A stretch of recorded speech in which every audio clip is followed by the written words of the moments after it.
అందరికీ నమస్కారం. ఈరోజు మీ అందరికీ నేను వినిపించబోయే కథ ఫలశ్రుతి.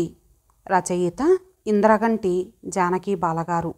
ఇక కథలోకి వెళితే, సూరిబాబు ఇంట్లో అడుగు పెడుతుంటేనే అతని భార్య కమల ఎదురొచ్చి, శ్రీలు ఫోన్ చేసింది అంది. అలాగా, అంతా బానే ఉన్నారా? మధ్యాహ్నం అనుకున్నా, చాలా రోజులైంది అది చేసి. నేనే రాత్రి వెళ్ళి ఐఎస్డి కాల్ చేద్దామనుకున్నా అంటూ బూట్లు విప్పుకోవడం మొదలుపెట్టాడు. వాళ్ళు వస్తున్నారు అంది కమల. Very good. ఎప్పుడు? అదంతా తీరిగ్గా చెప్తాను గాని ముందు మీ అమ్మగారిని మీ తమ్ముడింటికి పంపే ఏర్పాటు చూడండి అంది కమల. సూరిబాబులో ఉత్సాహం ఒక్కసారి చల్లారినట్లయినా పైకి కనిపించకుండా అది చూద్దాం గాని ఎప్పుడొస్తామని చెప్పింది? కమల ముఖం కఠినంగా మారిపోయింది. నేనో మాట అంటుంటే మీరో మాట అంటారేమిటి అంది. నేను అడిగిన దానికి సమాధానం చెప్పకుండా వేరే ఏదో చెప్తావేంటి? అతని ఎదురు ప్రశ్న కమలలో చాలా కోపం తెప్పించింది. అతనికి భార్యని ఎదురు ప్రశ్న వేయడం జీవితంలో అరుదైన విషయం. అందుకే ఆమెకి కోపం వచ్చింది.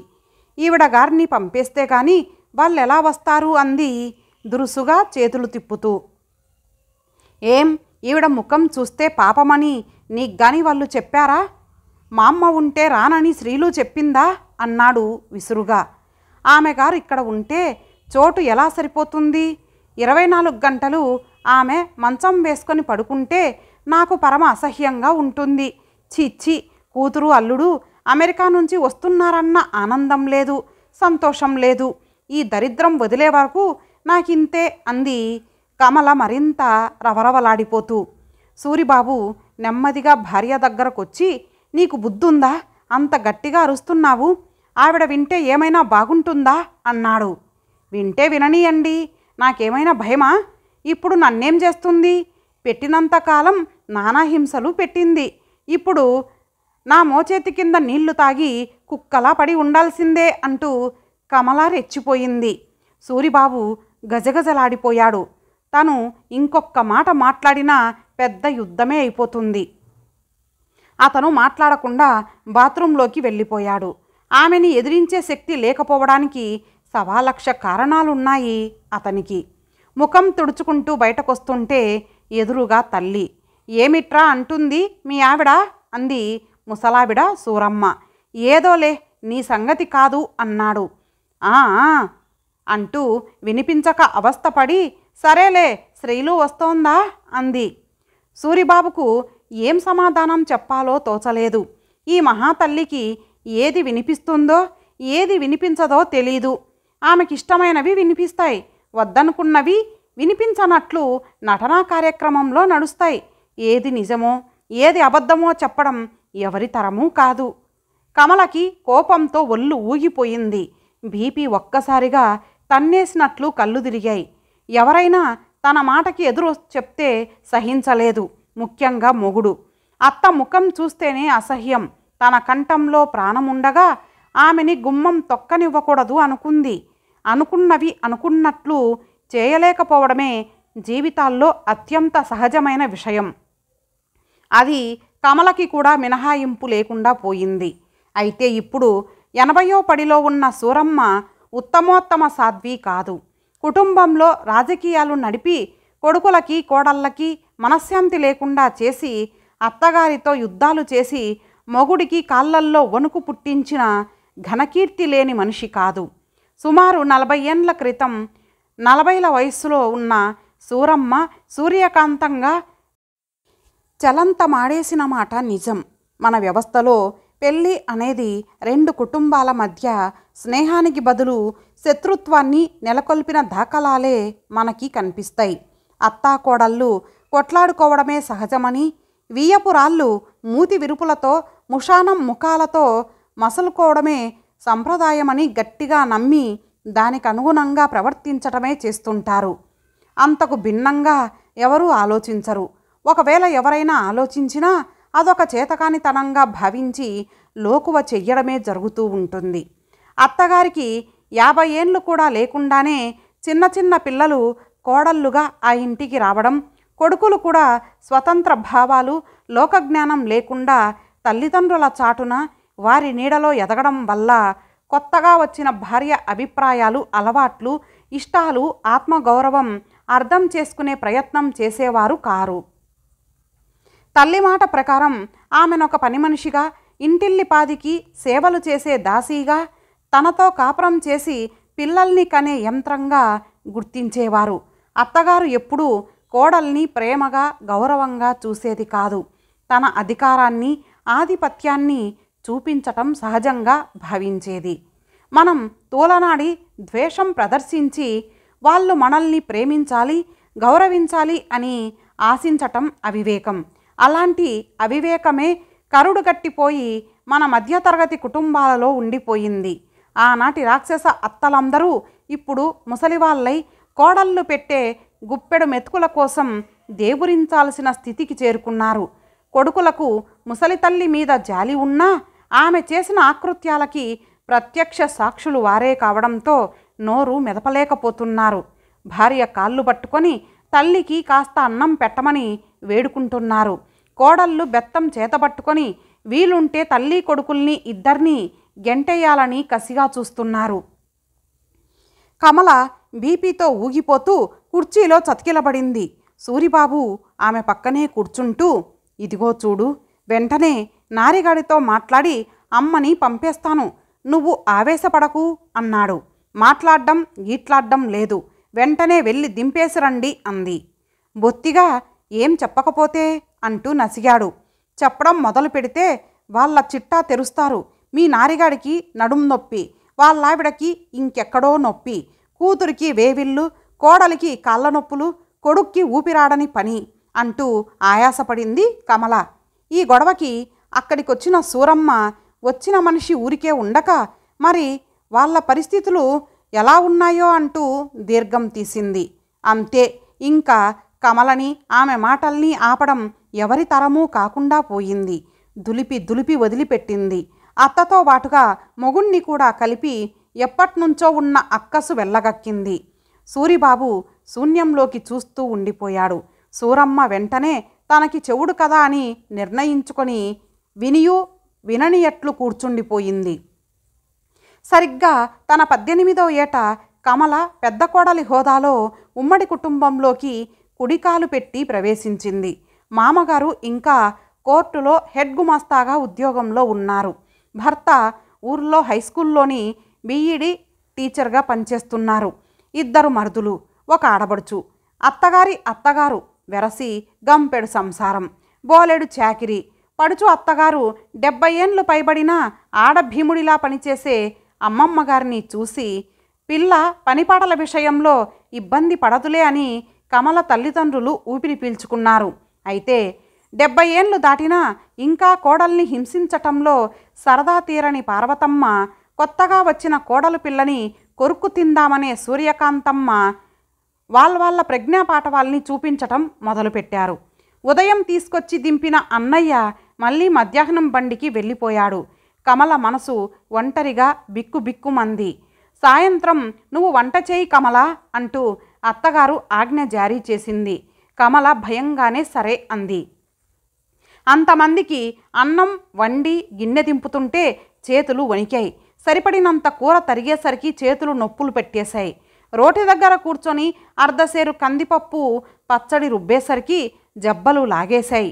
ఇంట్లో పని చేయడం అలవాటున్నా ఇంత పని మీద పడేసరికి బెంబేలు పడిపోయింది కమల. రాత్రి తప్ప భర్తతో మాట్లాడే వీలుండదు. అప్పుడు తను తన ధ్యాసలో సరసాలు సరదాలు మొదలు పెడతాడు. 4 రోజులు గడిచేసరికి కమలకి కళ్ళల్లోకి వచ్చాయి ప్రాణాలే. భీముడు లాంటి అమ్మమ్మగారు కానీ, భూతకి లాంటి అత్తగారు కానీ కమల మీద జాలిపడలేదు. పొద్దున వంట పనంతా ముసలావిడ చేసి పారేస్తుంది. రాత్రి కొత్త కోడలు చేతులు కాల్చుకుంటూ కాళ్ళీడ్చుకుంటూ చేస్తుంది. మధ్యాహ్నున్న పడుచు అత్తగారు మొగుడు రాగానే ఆయన పడక కుర్చీలో కూర్చుంటే కాళ్ళ దగ్గర కాళ్ళు చాపుకొని కూర్చొని వాళ్ళ మీద వీళ్ళ మీద చాడీలు నేరాలు చెప్తూ ఎకసెక్కాలు పోతూ అందరినీ ఎగతాళి చేస్తూ గంటలు గంటలు కాలక్షేపం చేస్తుంది. పాపం ఆ మగమహారాజు కూడా ఒక్కసారి ఇంట్లో పరిస్థితి తిలకించటం కానీ, భార్యకు కర్తవ్య బోధ చేయడం కానీ చేసి ఎరుగడు. మగపిల్లాన్ని కన్న తల్లి కోడలొచ్చాక సుఖపడటంగా అభివర్ణించే మూర్ఖ సమాజానికి అతను ప్రతీక. ఆడపడుచు ఇంటి పని ముట్టదు, అదేమంటే దాని పెళ్ళై అది వెళ్ళిపోతే అక్కడ చాకిరీ ఎలాగూ తప్పదు అని న్యాయం. మరుదులిద్దరూ మగపిల్లలు, అన్నాలు తిని కంచాల్లో చేతులు కడుక్కొని లేవడానికి సర్వహక్కులు ఉన్నవారు. ఇంక మొగుడు మొగుడే. మామగారికి మర్యాద, అత్తగారికి అణకువ, అమ్మగారికి పాదసేవ సహజ విషయాలైపోయాయి. ఇంత కష్టపడి పనిచేసినా కమలకి చివరికి మిగిలేవి అవమానం, కన్నీళ్ళే. చేసిన ప్రతి పనికి వంక పెట్టడం, సాధించటం. ఆడపిల్లకి పనికి రాకుండా ఎలా పెంచారమ్మా అంటూ పుట్టింటి వారిని ఆడిపోసుకోవడం. కళ్ళనీళ్ళు పెట్టుకుంటే ఏమంత కష్టం వచ్చింది, ఇంట్లో పని నువ్వే చేసుకుంటున్నావా, లోకంలో అందరూ చేసుకోవడం లేదు, అత్తమామలకు ఇంత వండి పెట్టడానికి ఎందుకలా ఏడ్చి చచ్చిపోతావంటూ మొదలుపెట్టి సూర్యకాంతమ్మ కోడలి కాళ్ళ కింద నిప్పులు పోసేది. ముసలావిడకి ఈ అత్తగారికి మధ్య నడిచే రాజకీయాల మధ్య కమల నలుసులా నలిగిపోయేది. 3 నెలల తర్వాత పుట్టింటికెళ్ళిన కమలని చూసి అంతా ముక్కు మీద వేలేసుకున్నారు. ముద్దబంతి పువ్వులా అత్తారింటికెళ్ళిన కమల ముళ్ళ కంపల ఎముకల పోగులా తయారై వచ్చేసరికి కమల తల్లి రాద్ధాంతం చేసింది. కానీ ఏం చేయగలదు? మళ్ళీ మాట్లాడితే కూతురి కాపురం చేసేది లేక తిరిగి పంపిస్తూ తనే వెళ్ళి బియ్యపురాలి చేతులు పట్టుకొని బతిమాలి పిల్లని కాస్త జాగ్రత్తగా చూడమంది. అంతే, సూర్యకాంతమ్మ తారాజువ్వలా లేచింది. ముప్పొద్దులా కంచెడే సన్నం తింటూనే ఉంది. పని చేయించకుండా కూర్చోబెట్టడానికి మేం మహారాజులం కాదు, మామూలు సంసారులం అంటూ తెగేసి చెప్పి మర్యాద లేకుండా సాగనంపింది. కమల మనసులో ఆనాడు పడిన గాయం అలాగే పచ్చిగా ఉండిపోయింది.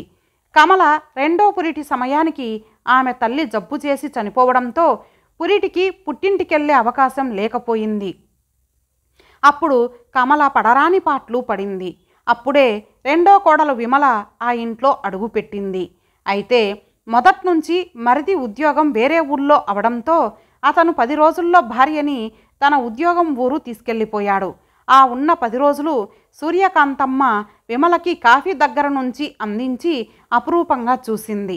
ఆ విధంగా ఆమె ఎందుకు ప్రవర్తించి కమలను బాధించిందో ఎంత ఆలోచించినా ఎవరికీ అంతుపట్టదు. ఉద్యోగస్తురాలైన కోడలి మీద మోజు అంటూ కొందరు చెవులు కొరుక్కున్నారు. సూరిబాబు తన పెద్ద కొడుకు. అతను తన చెప్పు చేతల్లో ఉండాలనేది ఆమె మూర్ఖపు కోరిక. చిన్నప్పటి నుంచి ఏలాగు ఏ చొక్కా వేసుకోవాలో, క్రాపు ఎలా దువ్వుకోవాలో ఆమె చెప్తుండేది. అతను గంగిరెద్దులా తలాడించి అలాగే చేసేవాడు. ఎప్పుడూ నీకేం తెలీదు అని మొదలుపెట్టేది. తన కొడుకుని తనే నడిపించాలి, అది తన హక్కు అనుకునేది. అప్పుడే అతను తన ఆధీనంలో ఉంటాడని భావించింది. కమలకి 2వ పురిటిలో ఆడపిల్ల పుట్టింది. ఆమె బలం లేక చాలా జబ్బు పడిపోయింది. లేవలేని సమయంలో కూడా అత్తగారితో గొడవలు తప్పలేదు. హై బీపీ వచ్చేసేది. డాక్టరు ప్రశాంతంగా విశ్రాంతిగా ఉండాలని చెప్పేవాడు. అన్నీ ప్రత్యక్షంగా చూసిన సూరిబాబు వేరే ఇల్లు చూసుకొని కాపురం మార్చేశాడు. సూరమ్మ గుక్క తిప్పుకోలేకపోయింది. కొడుకుని నానా శాపనార్థాలు పెట్టింది. కోడలు తన కొడుకుని మార్చేసిందని ఆడిపోసుకుంది. ఆ విధంగా విడిపోయిన కమల మరింక అత్త ముఖం చూడకూడదని ప్రతిజ్ఞ తీసుకుంది. ఆ తర్వాత సూరమ్మ రావడం గురించి ప్రసక్తి వస్తే గొడవ చేసి జుట్టు విరబోసుకొని రోడ్డున పడేది. సూరిబాబు భయపడి ఊరుకునేవాడు. పిల్లల పెళ్ళిళ్ళకి, గృహప్రవేశాలకి అత్తమామలు వచ్చి నిలబడి వెళ్ళిపోయేలా ఖాయిదా చేసింది కమల. సూరమ్మ కూడా తస్సాగా కాళ్ళూపుకుంటూ కూర్చొని మెడలో గొలుసులు సవరించుకుంటూ కాలక్షేపం చేసి వెళ్ళిపోయేది. అకస్మాత్తుగా తండ్రి గుండెపోటుతో చనిపోవడంతో ఈ తల్లి ఎవరి దగ్గర ఉండాలనే ప్రశ్న వచ్చింది. సంప్రదాయం ప్రకారం ఆమె ఒక్కత్తి ఉండే ప్రసక్తి లేదు. 2వ వాడి పెళ్ళాము ఉద్యోగస్తురాలు, 3వ వాడు ఈ దేశంలోనే లేడు. ఈ ముసలావిన్ని అమెరికా తీసుకెళ్లే ప్రశ్నే లేదు. ఇక్కడ ఉన్న ఇద్దరూ ఆమెని పంచుకోవాలి. కానీ కమల చాలా ప్రతిఘటించింది. తన దగ్గర ఉండటానికి వీలు లేదని చెప్పింది. నేను చచ్చిపోయినా ఆవిడ నా గుమ్మం తొక్కడానికి వీల్లేదని కేకలు పెట్టి చెప్పింది. ఎంత దెబ్బలాడుకున్నా పెద్ద కొడుకు దగ్గర తన స్థానం పదిలం అనుకున్న సూరమ్మ కంగుతింది. మొత్తానికి 3 రోజుల సుదీర్ఘ చర్చల తర్వాత ఆమె రెండో కొడుకు నారాయణరావు దగ్గర ఉండేలా తీర్మానించారు. నెమ్మది మీద కొన్నాళ్ళు పెద్ద కొడుకు భరిస్తాడనే అవగాహనకు వచ్చారు. పెద్ద కోడలు వల్ల తిన్న ఎదురు దెబ్బ సూర్యకాంతమ్మలో ఎలాంటి మార్పును తీసుకొచ్చినా సూచనలేవీ కనిపించలేదు ఎవ్వరికీ. నారాయణరావుతో వాళ్ళింటికెళ్ళిన ఆమె అత్తగారి హోదాలోనే కూర్చునేది కానీ పనిపాటల్లో సాయంగా ఉండేది కాదు. బయట ఉద్యోగం చేసి వచ్చిన విమలే ఇంటి పని అంతా చేసుకోవాల్సి వచ్చేది. ఏమైనా అంటే, నువ్వెలా చేసుకుంటావో నాకు తెలీదు, నువ్వెన్ని బియ్యం పోస్తావో నాకేం తెలుసు, పొద్దున వండినవి తినరేమోనని పని మనిషికి ఇచ్చేశా, నాకేం తెలుసు అంటూ సాగదీసేది. పని మాత్రం జరిగేది కాదు. తల్లి పెద్ద తలనొప్పిగా తయారైంది నారాయణరావుకి. ప్రతి వాళ్ళు ముసలి తల్లిదండ్రుల్ని పిల్లలు చూడటం లేదని, వృద్ధాశ్రమాల దుష్ట సంస్కృతి మనకు వచ్చిందని ఈ మధ్య తెగ బాధపడిపోతున్నారు. తల్లులు కొడుకుల్ని వారి బ్రతుకు వారిని బ్రతకనివ్వకుండా అన్నీ తామే నిర్దేశిస్తామంటారు. సంసారం చేయడం దగ్గర నుంచి సామాను కొనడం వరకు అంతా అత్తపెత్తనం సాగాలంటారు. కోడళ్ళు సహజంగా వ్యతిరేకిస్తారు. అసలు అత్తల్ని ఇంట్లో ఉండనిస్తే ఇల్లు నరకం చేసే 80-90 ఏండ్ల అత్తలున్నారంటే ఆశ్చర్యం లేదు. పెట్టినదేదో తిని హాయిగా విశ్రాంతిగా కృష్ణారామ అని కాకపోతే ఏఎన్ఆర్ ఎన్టీఆర్ అనుకుంటూ గడిపేసినా ఎవ్వరూ పట్టించుకోరు. అత్తలు అలా ఉండరు. కొడుకులతో పార్టీ కడతారు. ఒకవేళ కోడలికి కోడలొస్తే ఆమెను అత్తగారి మీదకి ఉసిగొలుపుతారు. ముసలి అత్తలతో వేగలేక అనారోగ్యవంతులై ముఖాలలో కల లేకుండా చిన్న వయసులోనే బీపీలు షుగర్లు వచ్చి ఓపిక నశించి కసితో కుతకుతలాడిపోతూ బతుకుతున్న కోడళ్ళు అడుగడుగునా కనిపిస్తారు. వృద్ధాప్యంలో అత్తల దైన్యస్థితి ఎంత బాధాకరమో నడివయసులో అత్తగారి భర్త ఆధిపత్యానికి నరకం అనుభవించే కోడళ్ళ స్థితి కూడా అంతే బాధాకరం.